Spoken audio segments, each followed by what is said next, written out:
Cette semaine, le Maroc devient le premier pays industriel d'Afrique. Hakimi entre dans l'histoire à 2 semaines d'affronter le Brésil. Et Donald Trump qui hurle sur Benjamin Netanyahou au téléphone. 7 minutes, 8 news, l'essentiel. On commence par une bonne nouvelle. Le Maroc vient de passer premier pays industriel d'Afrique. La Banque africaine de développement a publié fin mai le score d'indice d'industrialisation. Le Maroc passe en tête avec un score de 0,84 devant l'Afrique du Sud, et pour la première fois, suivi par l'Égypte et la Tunisie. Et les moteurs sont concrets. Côté automobile, le Maroc est devenu le premier fournisseur de voitures de l'Union européenne, devant la Chine et le Japon.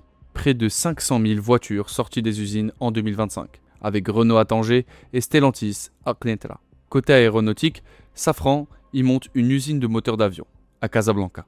Avec Tanger Med, premier port d'Afrique et de Méditerranée, 11 millions de conteneurs sont traités l'an dernier. Maintenant, l'autre dimension. Malgré ces chiffres impressionnants, le continent africain ne représente que 2% de la production manufacturière mondiale.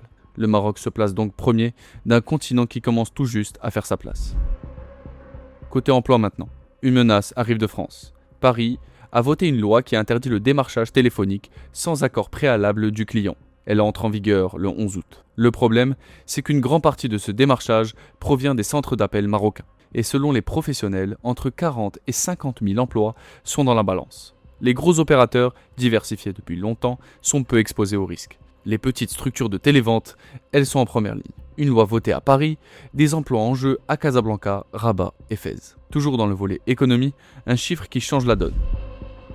Le Maroc a remis une taxe de 170% sur les importations de blé tendre, jusqu'au 31 juillet. En clair, on rend le blé étranger beaucoup plus cher pour écouler d'abord le blé marocain, après une récolte exceptionnelle cette année. Et le tourisme continue d'attirer les capitaux. La Société financière internationale, une branche de la Banque mondiale, va mobiliser jusqu'à 200 millions de dollars. L'argent ira à un groupe hôtelier égyptien, Pic Albatros, qui s'étend à Marrakech, Agadir et Casablanca.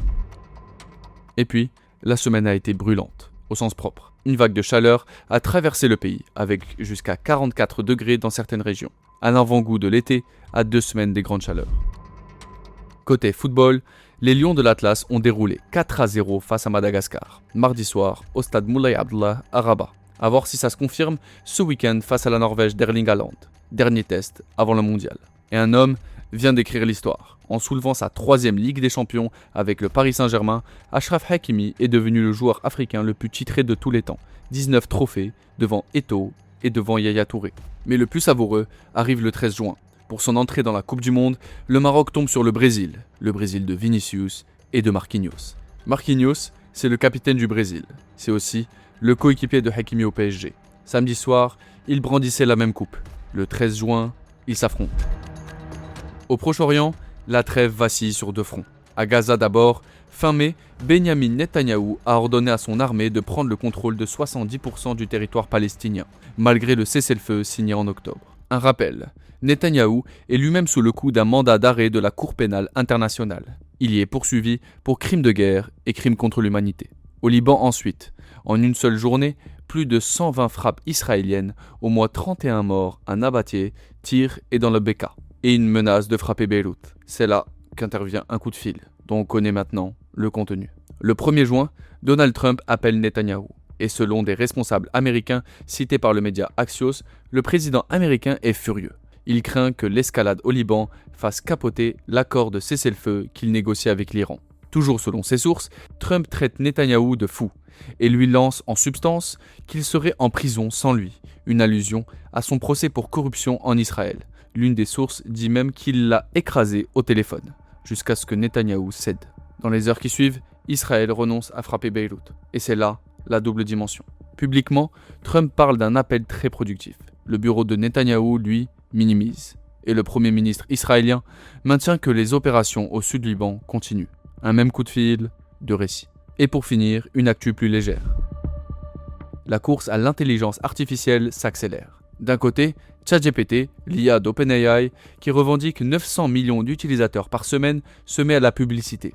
Des encarts sponsorisés sous les réponses.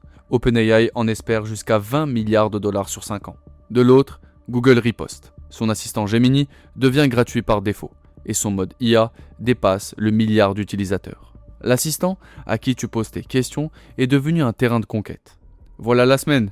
Le Maroc, première puissance industrielle d'Afrique, 50 000 emplois suspendus à une loi française, Hakimi dans l'histoire, une trêve qui vacille au Proche-Orient et ChatGPT qui se met à la pub.